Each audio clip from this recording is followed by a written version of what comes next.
করি যারা ঈমান আনেন ইল্লাল্লাযীনা আমানু। এক নম্বরে যারা আমি আল্লাহর প্রতি ঈমান এনেছে। এবার আমি আল্লাহর প্রতি কেমন ঈমান আনছে? আচ্ছা, আল্লাহর প্রতি ঈমান যারা আনে, আচ্ছা বলেন তো, আমরা সবাই বলি যে আমি আল্লাহর প্রতি ঈমান আনছি। কেউ যদি আল্লাহর প্রতি একবারে ঈমান আনে গো দুনিয়ার জমিনের ভিতরে, ভাই গো দুনিয়ার জমিনের ভিতরে, তাহলে আল্লাহর প্রতি যারা ঈমান এনেছে তারা কি কখনো দুনিয়ার ভিতরে শিরক করতে পারে? ভাই ভাষা বোঝা যায়, কথা বোঝা যায়। যারা আল্লাহর প্রতি ঈমান আনছে তারা কি দুনিয়ার ভিতরে শিরিক করতে পারে? পারে না। এবার বললেন হুজুর শিরিক কি বস্তু? অনেক মানুষ জানে না শিরিক আবার কি বস্তু। এটা খায় না পিন্দে আছে না হুজুর? শিরিক আবার কি বস্তু? এটা খায় না পিন্দে না মাথায় দেয় গলায় দেয়। শিরিক বলতে কি বুঝায় আমি প্রত্যেকটা উদাহরণ দিয়ে বাস্তব মুখে আমি বুঝিয়ে দিব আপনাকে। শিরিক বলতে কাকে বুঝায়? আল্লাহ রাব্বুল আলামিন যাচ্ছে একক, কুল হুয়াল্লাহু আহাদ আল্লাহুস সামাদ লাম ইয়ালিদ ওয়া লাম ইউলাদ ওয়া লাম ইয়াকুল লাহু কুফুয়ান আহাদ। আমি আল্লাহ রাব্বুল আলামিন একক। এর ভিতরে আল্লাহ রাব্বুল আলামিন গুণ বিতরণ করেছেন। আল্লাহ এক, অদ্বিতীয়, তার কোনো ছেলে সন্তান নাই, তিনি কারো কাছ থেকে জন্ম গ্রহণ করেন নাই, তিনি কাউকে জন্ম দেন নাই। এমনকি আল্লাহ রাব্বুল আলামিন কোনো স্ত্রী নাই, কোনো বিবি নাই, লাম ইয়ালিদ ওয়া লাম ইউলাদ, কোনো ছেলে সন্তান নাই। এখানে যদি কেউ যদি আল্লাহ ব্যতীত অন্য কাউকে যদি আল্লাহ যা পারে, আল্লাহ দুনিয়ার ভিতরে আমাকে রুজি দাতা দিতে পারে, এমনকি দুনিয়ার বুকে যদি কোনো আল্লাহ ছাড়া কেউ আমাকে রুজি দিতে পারে, এইটা যদি আমার মধ্যে আসলো গো, তাহলে দুনিয়ার ভিতরে আমি মানুষ হিসাবে শিরিক করলাম। শিরিক কত ভয়ঙ্কর! এবার বলছে শিরিক কত ভয়ঙ্কর। আমরা যারা এখানে পৃথিবীর জমিনের মধ্যে এই মজলিসের মধ্যে যারা আসছি, অনেক পুরুষ আসছি, আমরা আজকে বিবাহিত করছি, আছে না? অনেক পুরুষ আছে বিবাহ করছে, আর অনেক পুরুষ আছে বিবাহ করে নাই। এখানে যারা বিবাহ করেছে মূল কথাটা ভালো করে শুনবেন, যারা বিবাহিত পুরুষ রয়েছে পৃথিবীর জমিনের মধ্যে, যারা বিবাহিত পুরুষ হয়েছে, তারা এখন এখান থেকে বাড়ি যাওয়ার পর আমার স্ত্রী আমার সাথে, তার মানে স্বামীর সাথে হাসি মুখে কথা বলবে, কোনো বাধা নাই, সওয়াব হবে। স্ত্রী স্বামীর সাথে হাসি মুখে রং তামাশা করবে, কোনো বাধা নাই, সওয়াব হবে। আর আমি যদি যায়া দেখি আমার স্ত্রী দুনিয়ার বুকে পৃথিবীর জমিনের ভিতরে যদি অন্য মানুষের সাথে হাসি মুখে কথা বলে, ডলাডলি করে, যেটা আমার সাথে করা উচিত সেইটা যদি অন্য পুরুষের সাথে করে, এবার বলেন আপনার কি পরিমাণ রাগ হতে পারে? পৃথিবীর জমিনে কি পরিমাণ রাগ হতে পারে? আমার স্ত্রী, আপনার স্ত্রী যদি স্বামী স্ত্রীর মধ্যে যেটুকু হয় হাসা মাসা বিদ্যা ইত্যাদি রং তামাশা করা হয়, কিন্তু আপনার যায় দেখেন বাড়িতে আপনার বউ যে দেওয়ারের সাথে কথা বলতেছে হাসি মুখে, আচ্ছা আপনার সহ্য হবে? ভাই কথা বলেন, সহ্য হবে? সহ্য হবে না। আচ্ছা এবার আপনারা বিবেকবান মানুষ, আল্লাহওয়ালা মানুষ, তাকওয়াবান মানুষ, সবাই গুণীজনেরা, ব্যক্তিরা, বড় বড় মুরব্বিয়া নিজমরা, আমি আল্লাহর সাথে শিরিক করছি, আল্লাহর কত খারাপ লাগে। বুঝেন কথা, বুঝেন? এই যুবক ভাইরা যারা আল্লাহর সাথে, যারা এই যে মসজিদ খানা আছে, বিভিন্ন দরগায় যাও, একটা কোরআন শরীফ দেয়, দুইটা বাতাসা দাও, তারপরে কি মনের আশা তামান্না পূর্ণ করা হয়, একদম শিরিক, একদম শিরিক। মানুষের কমন সেন্স বলতে কিছু নেই। আরে বাবারা দুনিয়ার পক্ষে যারা ওখানে ভিখারি আছে, দেখেন না ওখানে অনেক ভিখারি আছে, যারা বলতে বাবারে 2টা টাকা দে, 1টা টাকা দে, 1টা টাকা দিলে ওকে আল্লাহ বড় দান ইহসান দিবে, এমন করে না অনেক ফকিরে? ওই ফকিরের তো আকল আছে, ফকিরের অতটুকু বুদ্ধি আছে যে মরা মানুষ আছে, এই মরা মানুষের কাছে কিছু নাই, দুনিয়ার বুকে যারা শুয়ে আছে এমন মানুষই কিছু নাই, যা দিতে পারে কে দিতে পারে? কথা বলে না, কে দিতে পারে? আল্লাহ। যে শুয়ে আছে কেউ দিতে পারে না। দুনিয়ার বুকে যারা দুনিয়া থেকে চলে যায় তারা হোক আল্লাহওয়ালা, হতে পারে বড় আলেম, তারা দুনিয়া থেকে গেছে, তার কাছে চাওয়া বন্ধ। আল্লাহর নবীর কাছে তো হাত তুলে চাওয়া যায় না, আছে? চাওয়া যায়? চাওয়া যায় না। যারা উলামা একরামরা আছে, মুফতিয়ান একরামরা আছে, তাদেরকে জিজ্ঞেস করবেন, ফতোয়া ভালো করে জেনে নেবেন। একদম স্বয়ং যারা কাবা শরীফে যাবেন, যারা হাজিয়ানরা, যারা হাজিরা গেছে, হজ করতে গেছে, পুলিশটা, ওখানকার পুলিশের কি ইমান, যদি নবী রওজার সঙ্গে হাত তুলে ফাটাস করে একটা বাড়ি মারে পুলিশটা একদম ডাং দিয়ে, পুলিশের কি ইমান। আর আমরা মুসলমান এত ইমান, ইমান এত আমাদের কমজোরি, কসুর পাতার মতো টলমল টলমল টলমল করে, কখন পড়ে যায় কখন ওঠে। আজকের থেকে আমি বলে গেতেছি, আজকের থেকে কেউ কোনো দিন কোনো জীবিত বাবা, মরা বাবা, খেতা বাবা, জট বাবা, তালা বাবা, তারপরে কত নম্বর বাবা আছে, কারো কাছে চাবো না। চাবো একমাত্র কার কাছে? জোরে বলেন, চাবো কার কাছে? ভাইরা আমার, যুবক ভাইরা, ছোট্ট একটা ইতি টেনে ঘটনা শুনে আমি আমার বক্তব্য শেষের দিকে নিয়ে যাব। পৃথিবীর জমিনের মধ্যে ঈমান কাকে বলে? আল্লাহর নবী মক্কা থেকে মদিনাতুল মুনাওয়ারার ভিতরে, মদিনাতুল মুনাওয়ারার ভিতরে হিজরত করে চলে গিয়েছেন।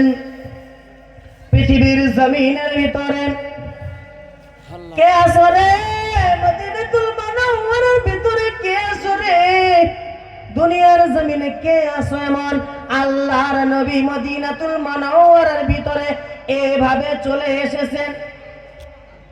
এভাবে চলে আসার পরে ছোট্ট একটি ঘটনা আমি শেষ করে 5 মিনিটের ভিতরে শেষ করে দিব। তার মানে হলো শিক্ষা নিয়ে একটা ঘটনা। আল্লাহর নবী আমরা যারা এইভাবে চলেছি গো, আজকে যারা আওয়াজ শুনতেছি, আল্লাহর নবী, বিশ্বের নবী জনাবে মুহাম্মদুর রাসূলুল্লাহ, জোরে বলি সাল্লাল্লাহু আলাইহি ওয়াসাল্লাম, তিনি এভাবে আলোচনা করতেছেন। ইতিপূর্বে একজন লোক এসে মদিনাতুল মুনাওয়ারা মসজিদের মধ্যে হাজির। আল্লাহর নবী ডাক দিয়ে বলেন, কে আছো গো? কে কে আছো দুনিয়ার ভিতরে? এই বৃদ্ধটাকে। আল্লাহর নবী একজন সাহাবীকে ডাক দিয়ে বলেন, কে বৃদ্ধটা একটু জিজ্ঞাসা করো। জিজ্ঞাসা করার পরে বলে, আমি একজন বৃদ্ধ, আমি আসছি বনি সালিমের একজন বৃদ্ধ লোক। কিসের লোক? বনি সালিমের লোক। বনি সালিমের একজন লোক। বনি সালিমের বৃদ্ধ আসার পরে আল্লাহর নবীকে তখন বলেন, সাহাবায়ে কেরামরা যাও যাও, এই বৃদ্ধকে তোমরা স্বয়ং ভালো করে ওযু করে মসজিদে নববীর মধ্যে ঢুকাও।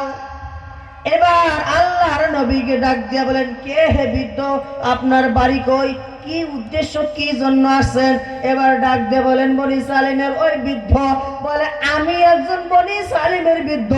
আমি দুনিয়ার বুকে মুহাম্মদ সাল্লাল্লাহু আলাইহি ওয়াসাল্লাম, আমি তার নাম শুনেছি, বহুত মানুষের মুখে নাম শুনেছি, তিনি নাকি এই দুনিয়ার ভিতরে, জমিনের ভিতরে, পৃথিবীর মধ্যে গো, তিনি নাকি মুহাম্মদুর রাসূলুল্লাহ, আখিরি পয়গম্বর।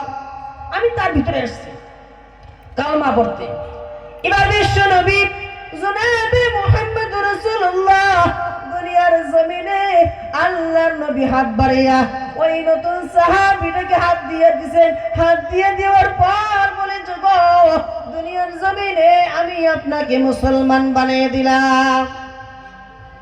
সুবহানাল্লাহ বলেন না? সুবহানাল্লাহ। মুসলমান বানিয়ে দিলেন। এবার খুব বৃদ্ধ বয়স্ক মানুষ, আচ্ছা কারো যদি 70+ 80+ হয়, খুব বৃদ্ধ মানুষ না? খুব বৃদ্ধ মানুষ, হাঁটতে হয় না। এবার আল্লাহর নবী তার চেহারার দিকে তাকাইয়া এত মায়া লাগছে গো, দুনিয়ার জমিনে এত বৃদ্ধ, এমন বৃদ্ধ তাকালে মায়া লেগে যায়। অনেক বৃদ্ধ বাবাজিরা যারা আছেন আজকের জমিনের ভিতরে চলতে পারে না, হাঁটতে পারে না গো, ওই মানুষের দিকে দেখলে আপনার দিলটা অটোমেটিক আল্লাহর দিকে রুজু হয়ে মায়া লেগে যায়। এবার আল্লাহর নবী ডাক দিয়ে বলেন, এই মদিনাতুল মুনাওয়ারার ভিতরে গো ভাইজান, দুনিয়ার জমিনে এই মদিনাতুল মুনাওয়ারার ভিতরে কে আছো এই বৃদ্ধকে একটা ঘোড়া দান করবা, সাওয়ারি দান করবা। কিন্তু কি বলবো করুণ ঘটনা, মদিনাতুল মুনাওয়ারার ভিতরে এমন এমন গরিব সাহাবীরা 3 দিন কারো বাড়িতে কারো বাড়িতে 1 দিন 2 দিন, কারো বাড়িতে 3 দিন পর্যন্ত চুলা জ্বলতো না, এরকম কষ্ট করত। বলি ওই যে মদিনাতুল মুনাওয়ারার চতুর্পাশে লোকগুলা এমন কষ্ট করত, কিন্তু কেউ রাজি হয় না। একবেলা চুলা জ্বলে না, কে দান করবে সাওয়ারি পৃথিবীর জমিনে?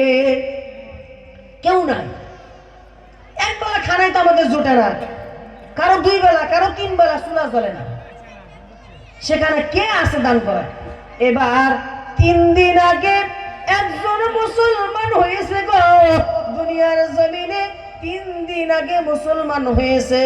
ওই যে মুসলমানটা বলে আমি আল্লাহর নবীর কথা মতে আমি তাকে দান করে দিলাম, বলে সুবহানাল্লাহ।